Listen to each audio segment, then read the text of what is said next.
I'm Annie Tan. I'm a special education teacher living here and born here in Chinatown, Manhattan. And you're watching China Current with James Chau. I'm looking for Annie. Sorry, do you know where's Annie Tan? No? Where's Annie Tan? You're crazy. There you are, Annie Tan. Yes, you're crazy. Oh, And there you are. This is the China Current. Hi. With me, James Chau, and with Annie Tan, a special education teacher in the city of New York. And she's going to tell us all about her story of growing up here in Chinatown. Right here. New York's Chinatown dates back to the 1850s when Ken, a Chinese businessman, moved to the area. It became an important center of Chinese immigrant life and a safe haven for thousands of people who faced racial discrimination. Because of the Page Act of 1875 and the Chinese Exclusion Act of 1882, very few Chinese women were allowed to immigrate to the US, making Chinatown a virtual bachelor society. Today, over 100,000 people live in Manhattan's Chinatown, including Annie Tan, who was born and raised here. She is also the cousin of Vincent Chin, whose murder in 1982 sparked an important civil rights movement for Asian Americans.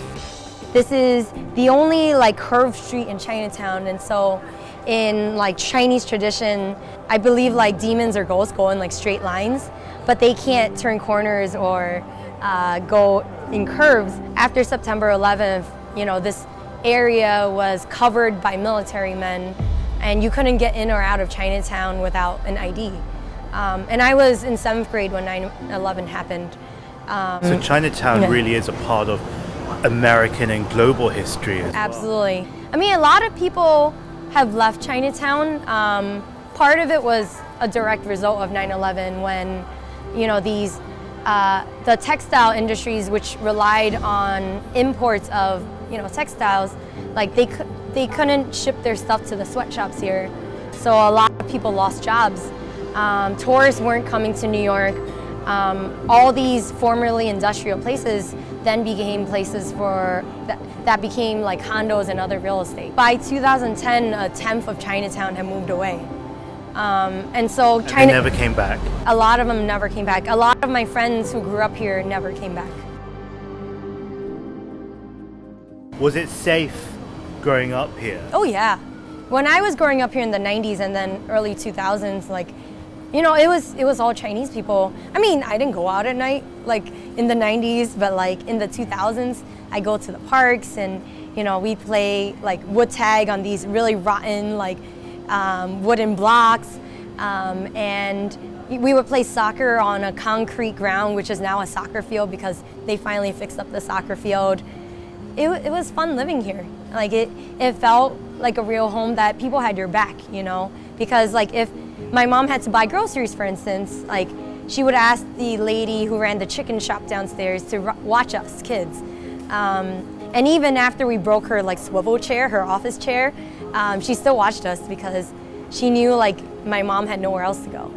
When you grow up here, you're your parents' retirement plan.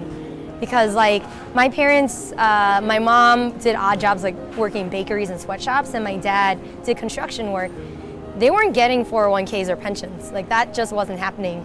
And so I've always thought of myself as the retirement plan. So I was I have to get good grades to go to college, to get a good job, to get married, to buy a home. Maybe they'll live with me. Or maybe they'll live with my older brother, because that's the way it's done in Chinese culture. They live with the oldest son. You did do very well. You're Yes. now a special education teacher Yes. at a 5th grade class in a school in Sunset Park in Brooklyn. Yes. Are there many stories like your own of Chinese Americans giving back to society, to vulnerable members of our society? Well, I mean, first of all, I guess I'm one of them. I wanted to teach in my school because I speak a little Spanish, and I also speak Cantonese at home and some Mandarin, and that's the population of the students I serve in Sunset Park.